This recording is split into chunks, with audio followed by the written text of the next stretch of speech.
This is The Unsweetened Truth with Kristen Pucci, where we talk about everything but don't sugarcoat anything.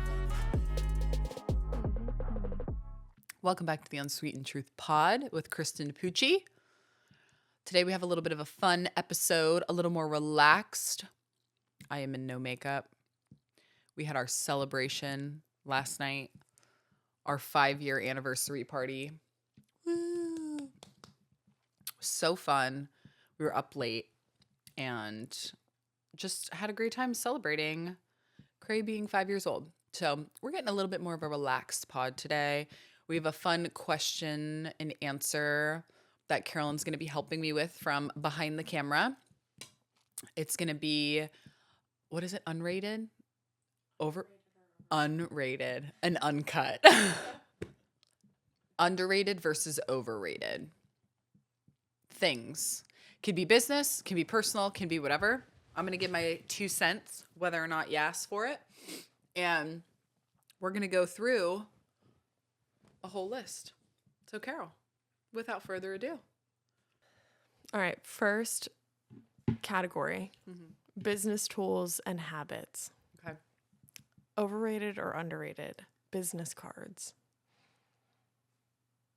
I think they are still a very common thing, and I think they should be.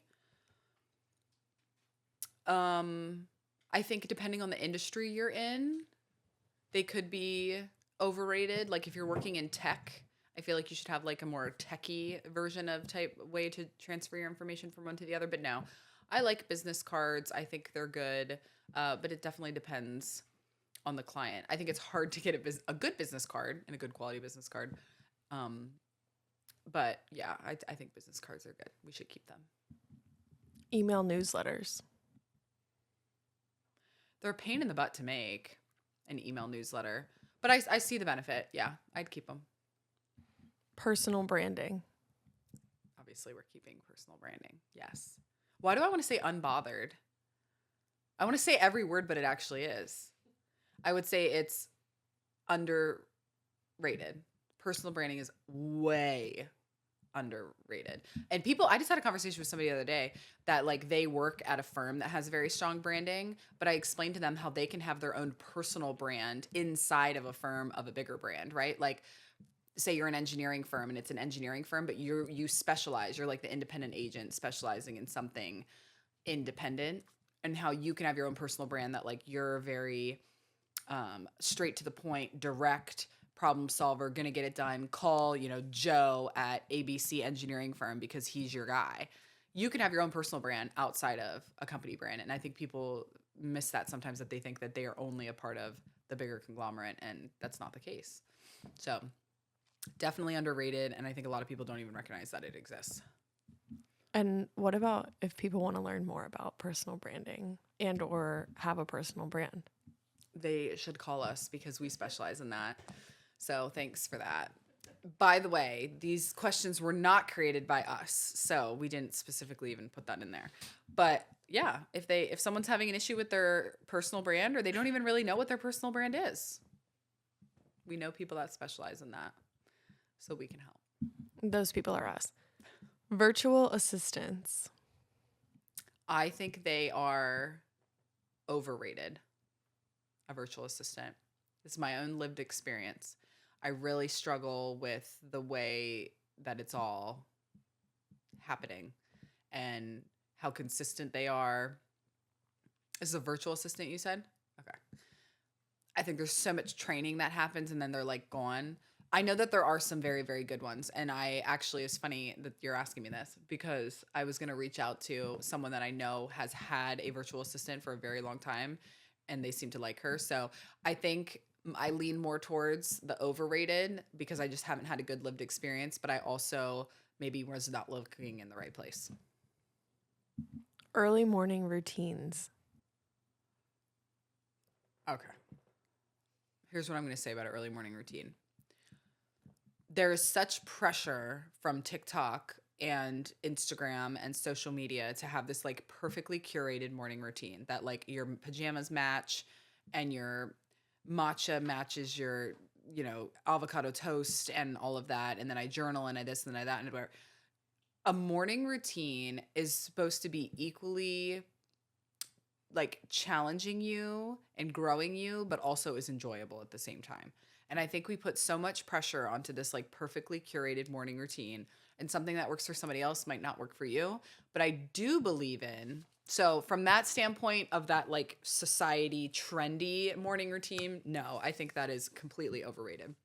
But what I do think is underrated is things like very small habits that make a huge difference, like making your bed when you, whether it's like in the morning or I think night routines are important too, because I think like when you start your new day, like you want to like making sure all the dishes are out of your sink. Like how do you want to show up better for your next day, your future person, your future self? I like to show up for my future self, so I like to do something today that I know will help my future self tonight, tomorrow, next week, next year, whatever. So I think a morning routine is good. I don't believe that you should be waking up and then having to roll out the door in 15 minutes and head to work. I think you should choose yourself first. So I think whatever is in your morning routine are things that you enjoy, things that are growing you, healing you, expanding you. And they, it doesn't have to be 5 hours.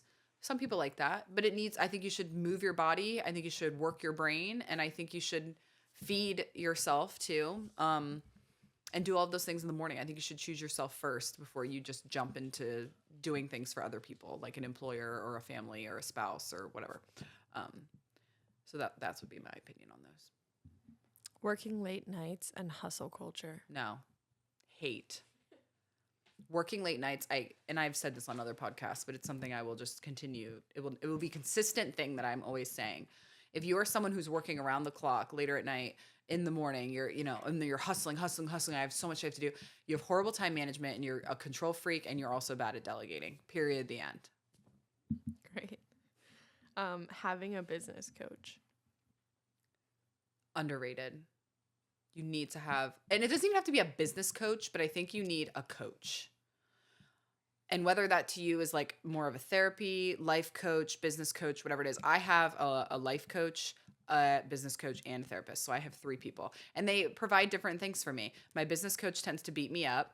My life coach tends to build me up, and my therapist tends to like break me down, but like in a good way, right? Like she helps me learn myself and whatever. So I think having someone who is a whatever that is to you, whether it's a coach or a consultant or a therapist or a counselor, you need to have a third-party person that has no skin in the game with anything that you've got going on.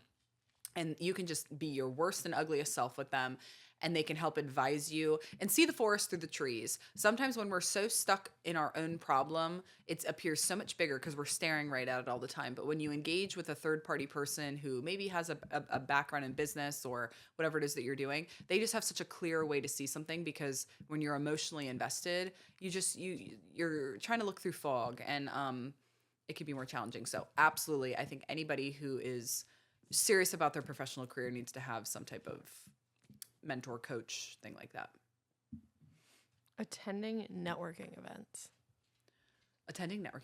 So I used to attend a ton of networking events. I think they're really, really good, especially early on in your career when you're single or you're just in a new area. It's a really good way to learn people, meet people, kind of get a feel for different things in the industry.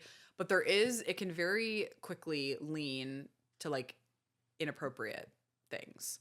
For example, for myself, I felt as though I didn't just need more like drinking buddies and friends. And that's what the networking events started to feel like for me. So I would say that in a certain time in your career, they're underrated, but then in another time in your career and life and lifestyle, they're overrated. And the lifestyle that I am in now and where I am in my career, I find networking events to be completely overrated. It's the same people all the time. I get better value in my business genuinely going and doing things that I enjoy, being in places where I will meet like-minded people just naturally from being there, and then going to a lunch, a dinner, a coffee, connecting on LinkedIn, building. The superficial networking stuff just isn't for me anymore. But at a time, it really did serve me very well, and it got me to where I am now. So it is important at one time, but I wouldn't say I would rely on it for my entire career. Quality gifts for clients, completely underrated. You need to be getting, and I just spoke on this last week in Montreal, spend a lot on a few items, not a little bit on a lot of items. and make sure that you give them to your best clients, your best partners.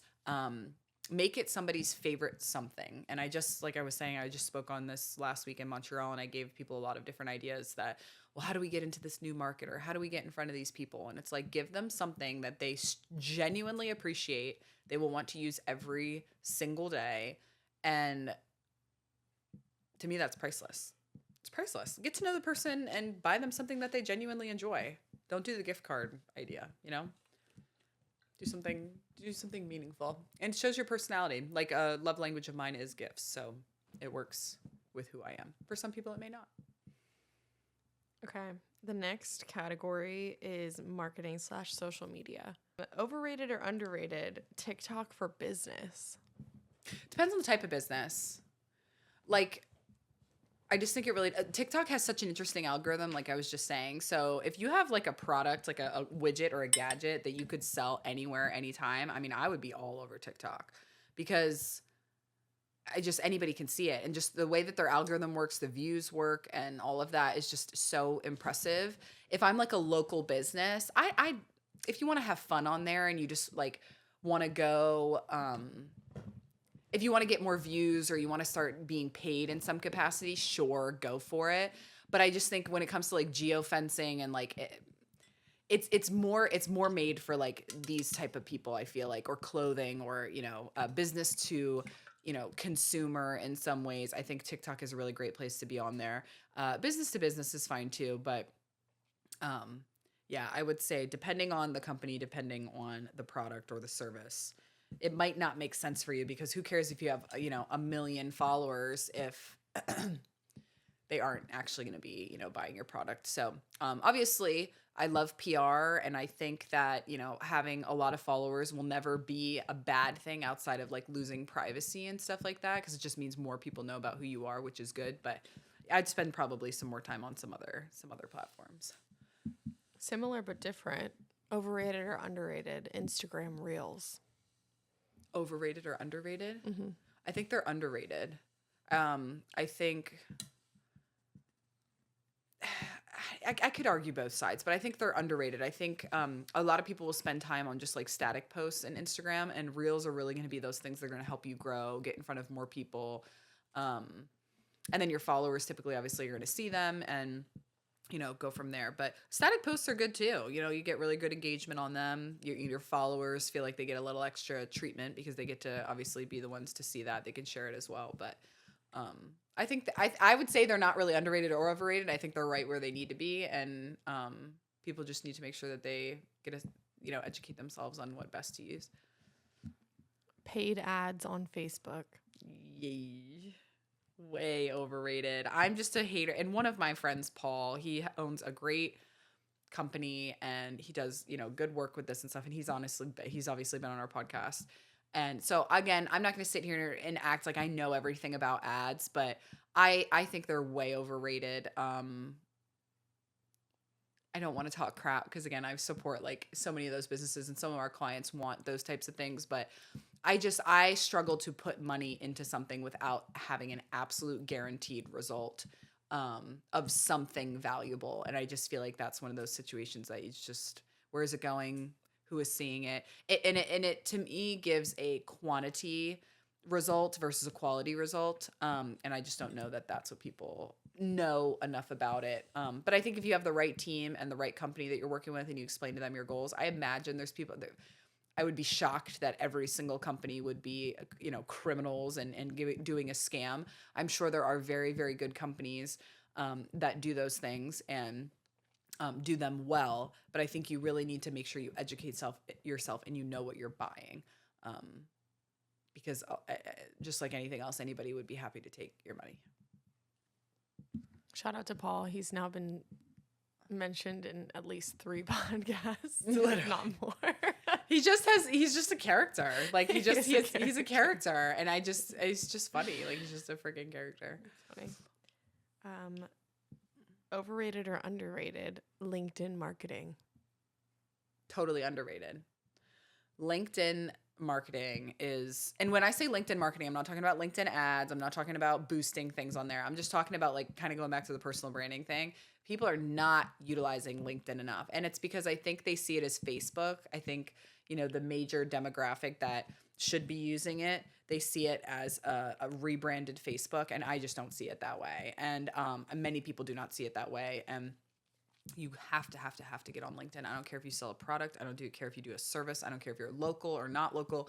It is just a honey hole.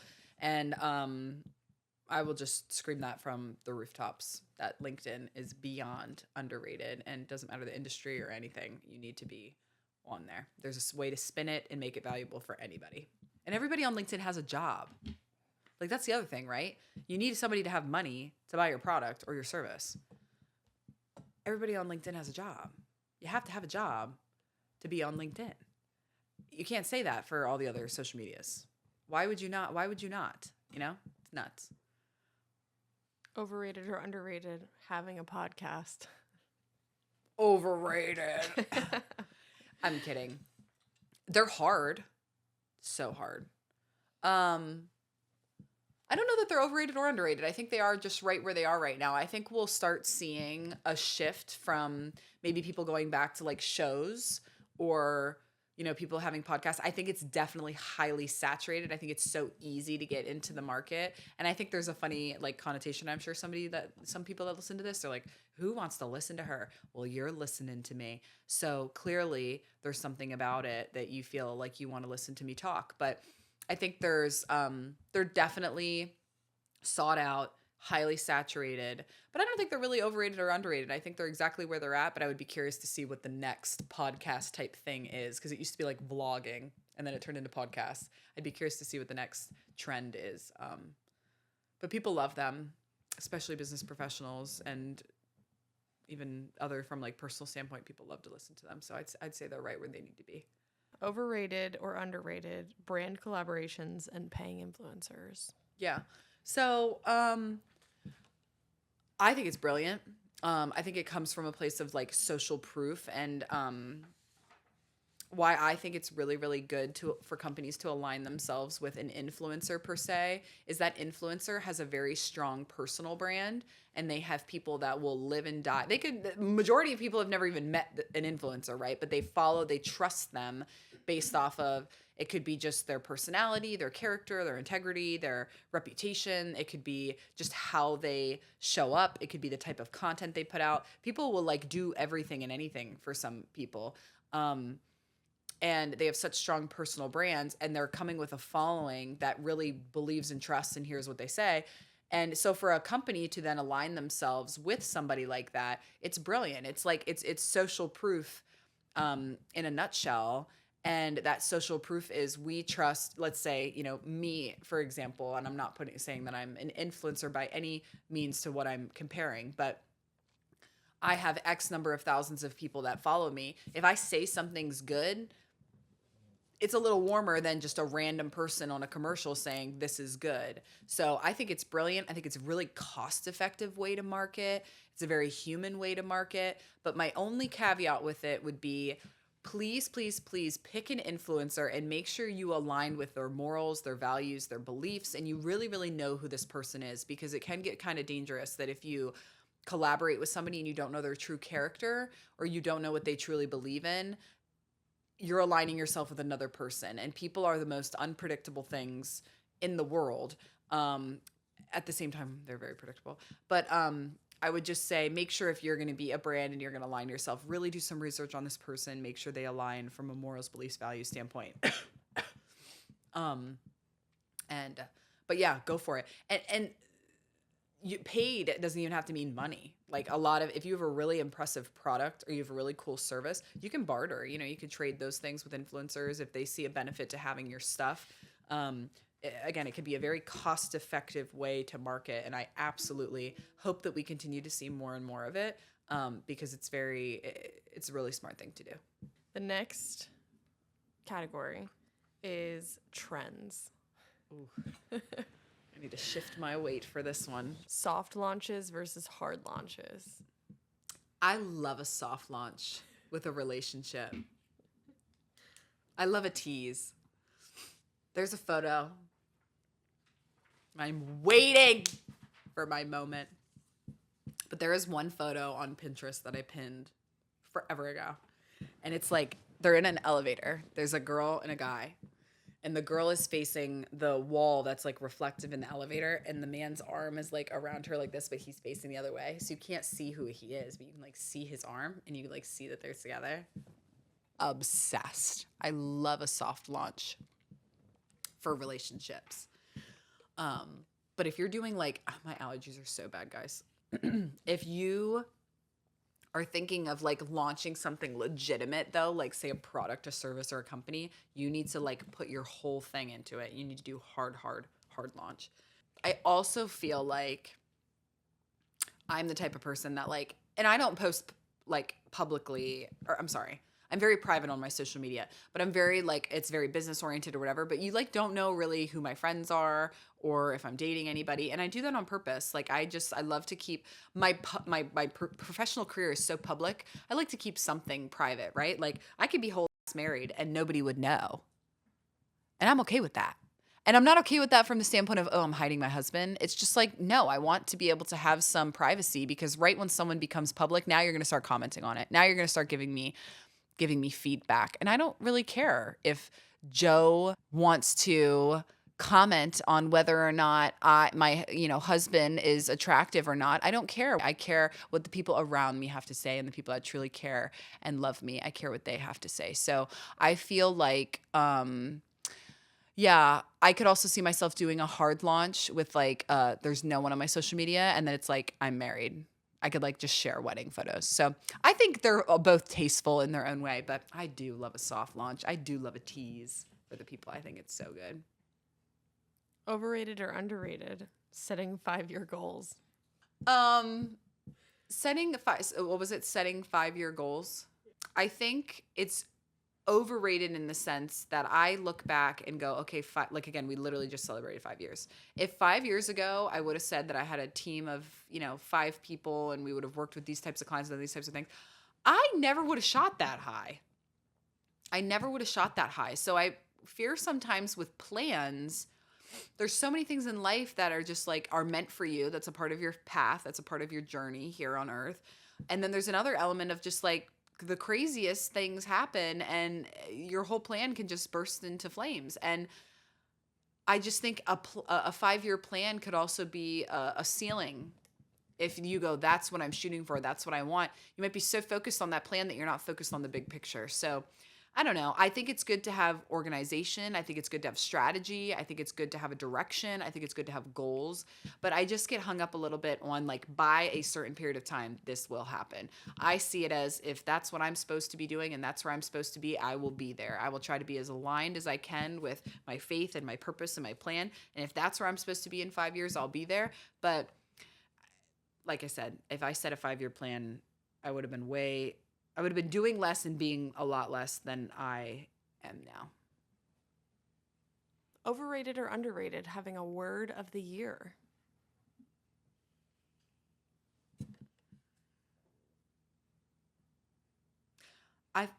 For myself personally, I think it's overrated. Like one word, I would have like a word of the month. I just feel like one word for an entire year is like, okay, let's pick up the pace a little bit. Like let's accomplish a little bit more. But that's for me. There are other people that are very into that, picking one word and that is their word that they're going to work on for the entire year. I just tend to do things a little bit quicker, more efficiently, and I just feel like I would want to attain more things than just being one thing or going after one word a year. So I would say it's overrated, but I don't think setting a goal and an intention or trying to work on some type of character in you is underrated. That type of growth is never underrated. But one word, I think we could be a little bit more. I think we could shoot for a little bit higher standards. Overrated or underrated quiet quitting? The way that I have a follow-up question for it, but even though there's no one to ask it to because it's just a list.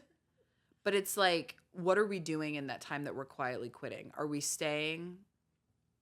Because I know mine, but it's like, is it a strategic quiet quitting or is it I'm just tapped out and I'm done?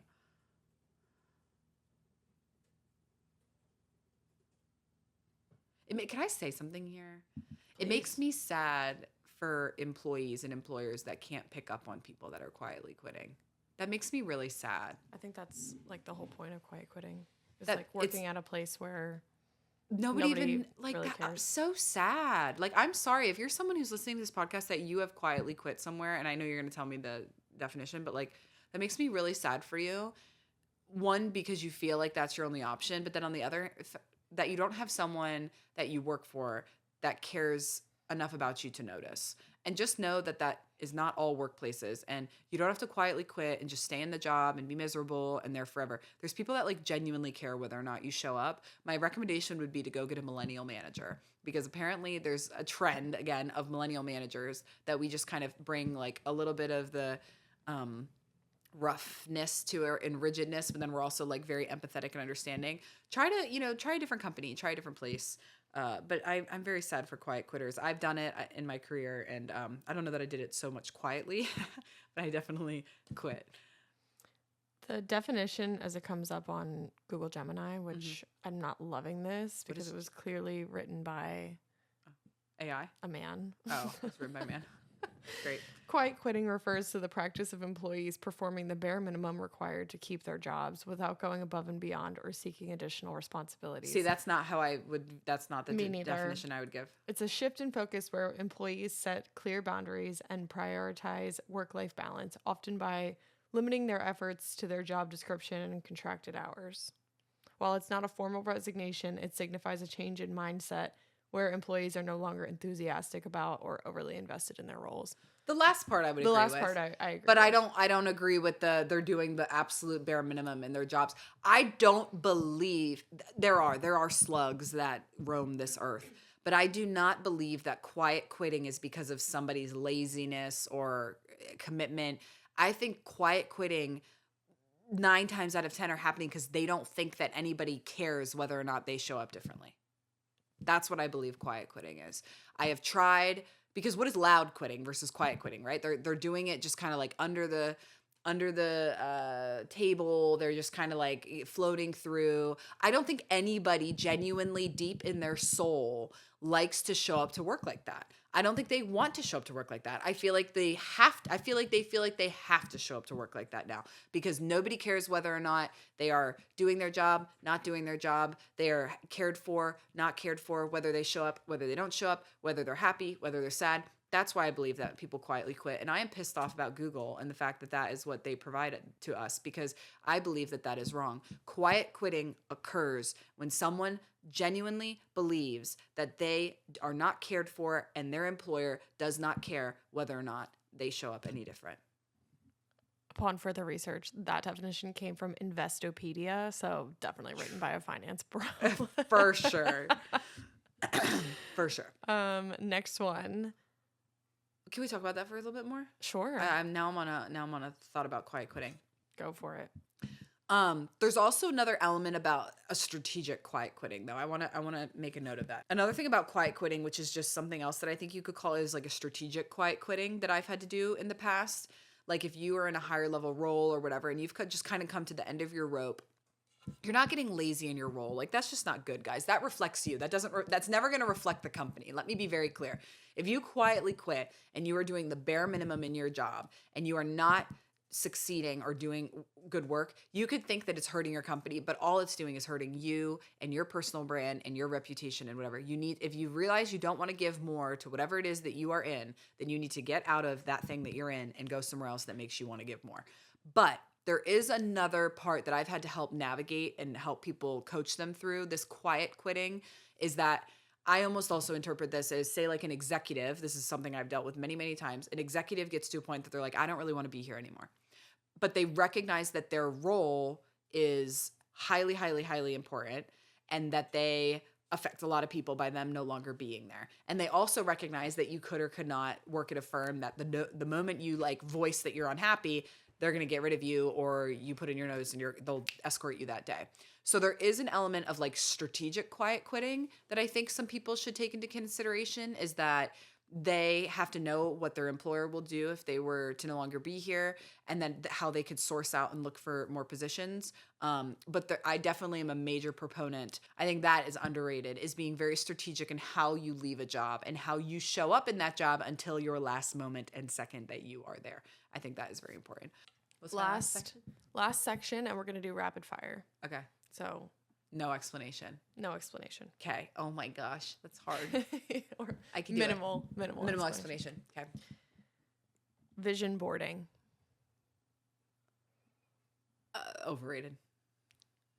Sorry, Marissa. We're different people. Journaling. Underrated. Group fitness classes, overrated or underrated? Underrated. What's your favorite? Group workout class? Pilates. I love mat Pilates. I did mat Pilates the other day, and I feel like I typically go to the reformer Pilates, but I realized how much more I find it to be more relaxing. Like, you're still working really hard. I find myself to be more sore from mat Pilates, yet I am more relaxed as well from mat Pilates. The playlists are a little bit more calm. It's different than what you see when they're screaming at you online. That's not what I go to. Daily gratitude lists. Daily gratitude lists? Can I explain my answer on this one? I know I'm not supposed to, but can I? Okay. So I learned a couple years ago that gratitude and anxiety come from the same part in your brain. So you can't have both at the exact same time.